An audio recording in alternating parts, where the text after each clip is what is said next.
Hello students, again very warm welcome to our video lecture classes. Today we are going to discuss about interception.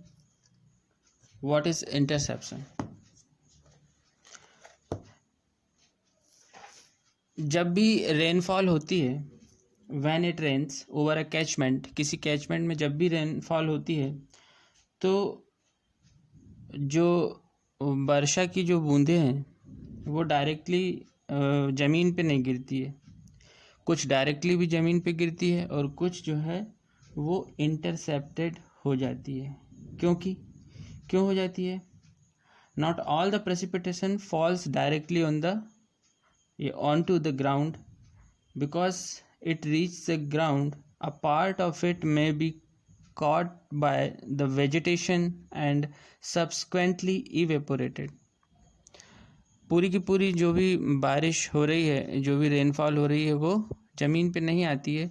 क्योंकि vegetation cover होता है, trees होती है, झाड़ियाँ होती हैं कुछ, तो उसके ऊपर भी कुछ उनके जो पत्तियाँ हैं उनका जो सरफेस एरिया के कारण उसमें इकट्ठा हो जाता है। ठीक है, जितना ज़्यादा सरफेस एरिया होगा उतना ज़्यादा वाटर उस पर इकट्ठा हो जाएगा। ठीक है, इसी को हम इंटरसेप्टेड कहते हैं। और यह जो इंटरसेप्टेड वाटर है ये 3 पॉसिबल रूट्स को फॉलो कर सकता है। यह हम यूँ समझे कि इसके अंदर या इसके अंतर्गत इंटरसेप्शन लॉस, थ्रो फॉल और स्टेम फ्लो आता है। ठीक है, तो the volume of water so caught is called interception. The intercepted precipitation may follow one of the 3 possible routes. Number 1, सबसे पहले क्या आता है? नंबर 1 कि जैसे ही रेनफॉल होती है तो जो वेजिटेशन है एज सरफेस स्टोरेज, जो वेजिटेशन है उसकी जो सरफेस एरिया है वो work as a surface storage. ठीक है, तो it may be retained by the vegetation as surface storage and return to the atmosphere by evaporation. This process terms as interception loss. जैसे ही रेनफॉल होती है उसकी जो सरफेस पे वाटर कलेक्ट हो जाता है, जितना ज़्यादा सरफेस एरिया होता है उतना ज़्यादा वाटर कलेक्ट हो जाता है उस पर, और ये फिर से क्या होता है, इवेपोरेट हो जाता है। ठीक है, तो इसको हम क्या बोलते हैं? इंटरसेप्शन लॉस, और it is the part of interception.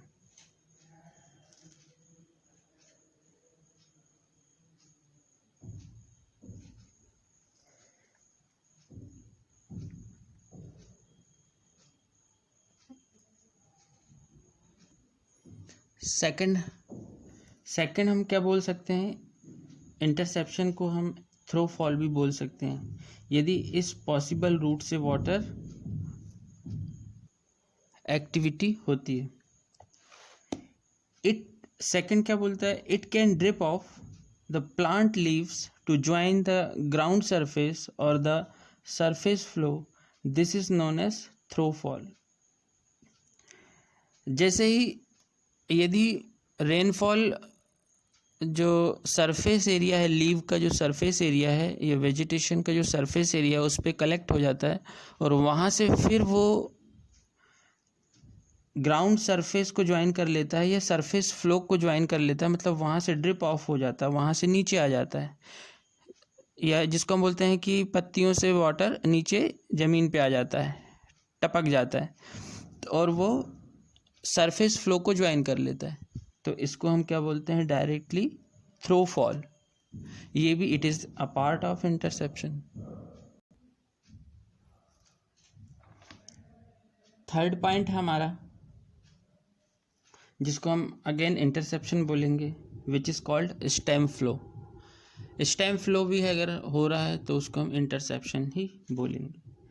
The rainwater may run along the leaves and branches and down the stem to reach the ground surface. This part is called stem flow. जैसे ही rainfall हुआ, storage हुआ कहाँ पे? Leave पे, leave की surface पे।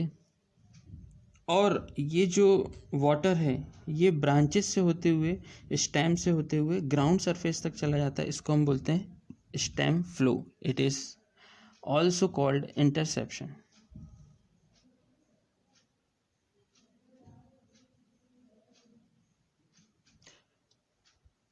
ये तो हो गया थर्ड पॉइंट। एग्जाम में अगर क्वेश्चन आता है इंटरसेप्शन लॉस का, तो इंटरसेप्शन लॉस सिर्फ एक ही पॉइंट है जो अपन ने फर्स्ट पॉइंट देखा था कि it may be retained by vegetation और surface storage and return to the atmosphere by evaporation. Evaporation जो भी स्टोरेज होगा लीव पे, लीव की सरफेस पे, उससे इवेपोरेशन के द्वारा जो फिर से एटमॉस्फेयर में जो वाटर इवेपोरेट हो जाएगा उसको ही हम इंटरसेप्शन लॉस बोलते हैं।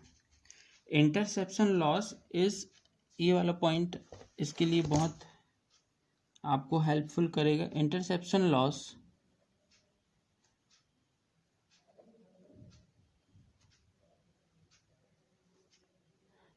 is solely due to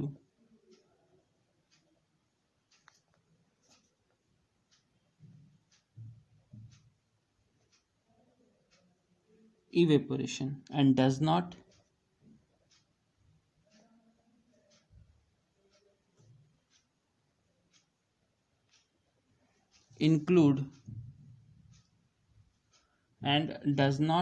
include transpiration,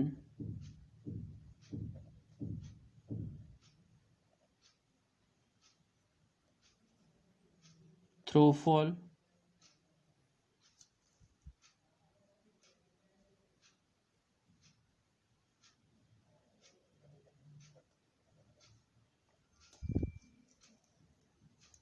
और स्टेम फ्लो।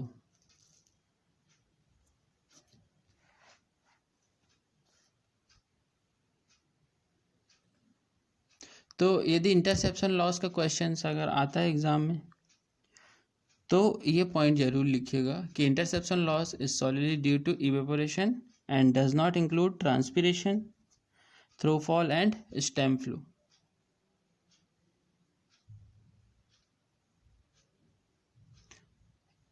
इस टॉपिक में एक बात ये निकल के आती है कि हम इंटरसेप्शन लॉस को मेज़र नहीं कर सकते। The amount of water intercepted in a given area is extremely difficult to measure. It depends on the species. तो intercepted amount of water is depend upon number 1 किस पे डिपेंड करेगा? ये composition of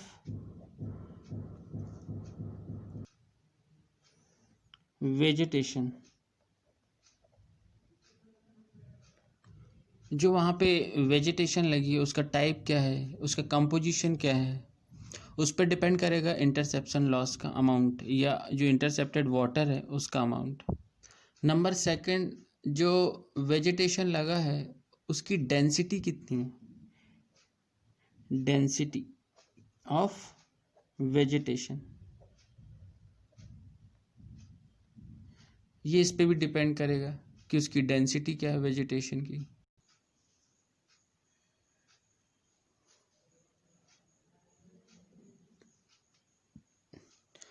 तो हमारा थर्ड वन है जिसके ऊपर डिपेंड करता है हमारा interception, which is characteristics of storm.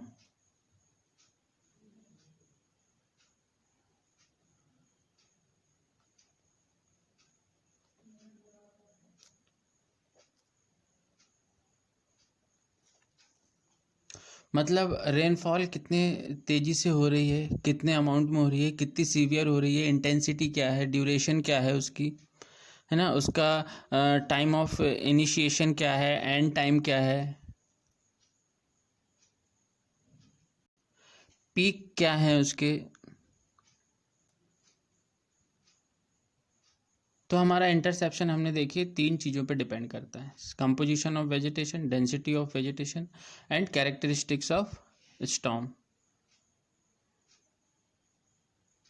किसी एरिया में ये हम एक कैचमेंट की बात करें तो ऐसा देखा गया है कि लगभग 10 to 20% जो वाटर है या 10 to 20% रेनफॉल है वो इंटरसेप्टेड हो जाता है, ठीक है, सॉरी 10 to 20% जो टोटल रेनफॉल है उसका 10 to 20% जो है वो इंटरसेप्टेड हो जाता है। It is estimated that of the total rainfall in an area or catchment during a plant growing season, the interception loss is about 10 to 20%. और उस पर्टिकुलर कैचमेंट में यदि हमको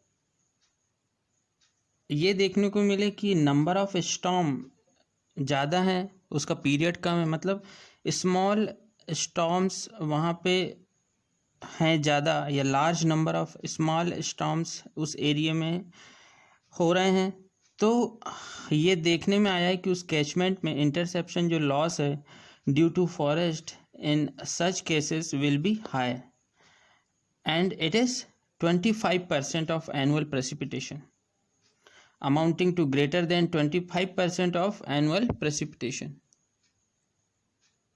और ये भी देखा गया है कि उस पर्टिकुलर कैचमेंट में यदि स्मॉल रेनफॉल हो रही है तो इंटरसेप्शन जो लॉस है वो लार्ज होता है। एक ट्री होता है जिसको हम बीच ट्री बोलते हैं, उसका हम इंटरसेप्शन लॉस कर्व देखें तो कुछ इस तरह से हमारा इंटरसेप्शन लॉस कर्व आता है।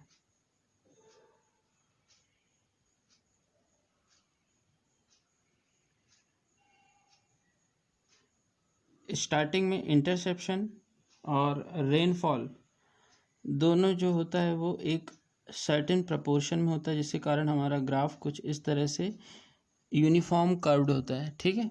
उसके बाद में जैसे जैसे रेनफॉल बढ़ते जाती है इंटरसेप्शन देखिए कम होते जा रहा है, रेनफॉल बढ़ रही है, ग्राफ हमारा नीचे आ रहा है, इसका मतलब इंटरसेप्शन कम होते जा रहा है, ठीक है। जैसे जैसे रेनफॉल बढ़ रही है, यहाँ पे क्या है रेनफॉल इन mm, और यहाँ पे क्या है इंटरसेप्शन लॉस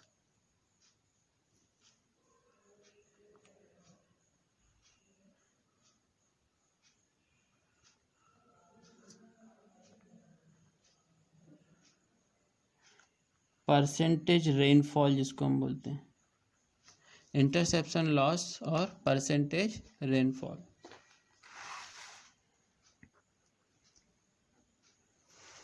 तो ग्राफ क्या है हमारा नीचे आ रहा है, इसका मतलब जैसे जैसे हमारा रेनफॉल बढ़ रहा है हम इधर इस डायरेक्शन में आ रहे हैं, मतलब रेनफॉल बढ़ रहा है हमारा में रेनफॉल जैसे जैसे बढ़ रहा है, बट वाई एक्सिस पे हम नीचे आ रहे हैं, ठीक है, ये आ रहा है नीचे ऐसे। जैसे जैसे हमारा रेनफॉल बढ़ रहा है अमाउंट, वैसे वैसे इंटरसेप्शन लॉस जो है वो कम होते जा रहा है, ठीक है। और एक तो और यूनिफॉर्म भी है, कब तक, एक सर्टेन रेनफॉल अमाउंट तक, उसके बाद क्या होता है हमारा कर्व जो है वो कांस्टेंट हो जाता है। यहाँ पे हमारा इंटरसेप्शन लॉस कांस्टेंट हमें मिलता है जो कि कितना है 10%, और यहाँ पे फिर अब कितनी भी बारिश हो या कितनी भी रेनफॉल हो हमारा इंटरसेप्शन लॉस एक कांस्टेंट लेवल को अचीव कर लेता है। देख रहे हैं आप यहाँ से जो हमारा ग्राफ है, ग्राफ का नेचर जो है वो स्ट्रेट लाइन हो गया है और it is parallel to the x axis, जो ये शो करता है कि ये कांस्टेंट परसेंटेज रेनफॉल या इंटरसेप्शन लॉस को शो कर रहा है।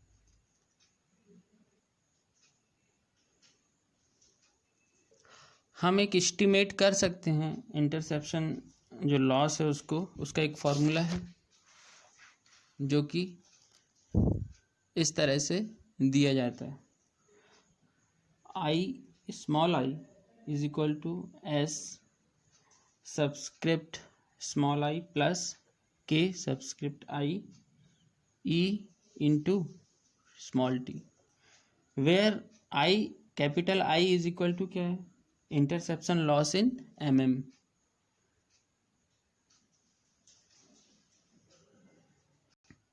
एंड SI क्या है, SI is interception storage whose value varies from 0.25 to 1.25 mm depending on the nature of vegetation. ये वेजिटेशन के नेचर पे डिपेंड करेगा. SI interception storage.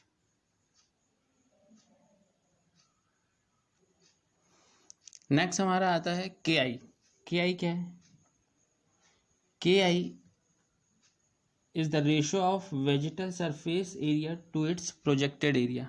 KI vegetal surface area जो है हमारा लीव का या स्टेम का या कोई भी इंटरसेप्टेड पार्ट है जो भी वेजिटेबल का या वेजिटेशन का, उसका सरफेस एरिया और प्रोजेक्टेड एरिया का ratio. And E, where E is evaporation rate in mm per hour. ये क्या है, E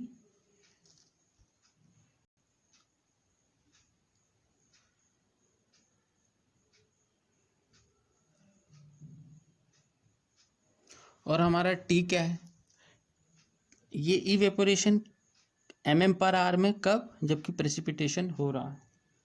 और टी क्या है, duration of rainfall in are.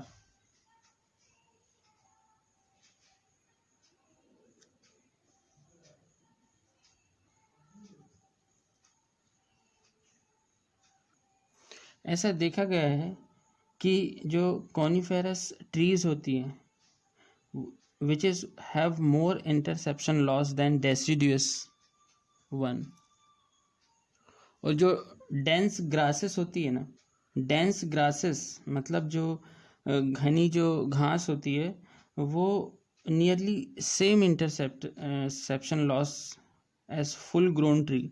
एक फुल्ली ग्रोन ट्री है और एक डेंस ग्रास है, दोनों में जो इंटरसेप्शन लॉस होता है ऐसा देखा गया कि दोनों सेम होता है and can account for nearly 20% of the total rainfall in the season.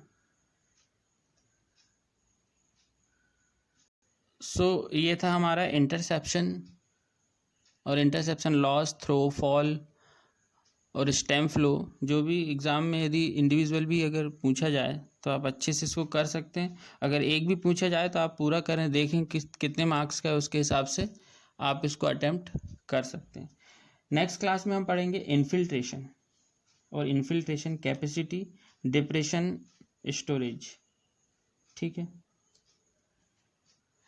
जो एग्रीकल्चरल क्रॉप्स हैं वो अपने जब ग्रोइंग पीरियड में होती है तो बहुत ज़्यादा इंटरसेप्शन लॉसेस कंट्रीब्यूट करती हैं. ये कंपटीशन एग्ज़ाम के पॉइंट ऑफ व्यू से याद रखने वाली चीज़ है कि जो एग्रीकल्चरल क्रॉप होती हैं वो सबसे ज़्यादा इंटरसेप्शन लॉस क्रिएट करती हैं या कंट्रीब्यूट करती हैं. इन view of these the interception process has a very significant impact on the ecology of the area related to silviculture aspect. So I think it is sufficient for interception. Okay, thank you students.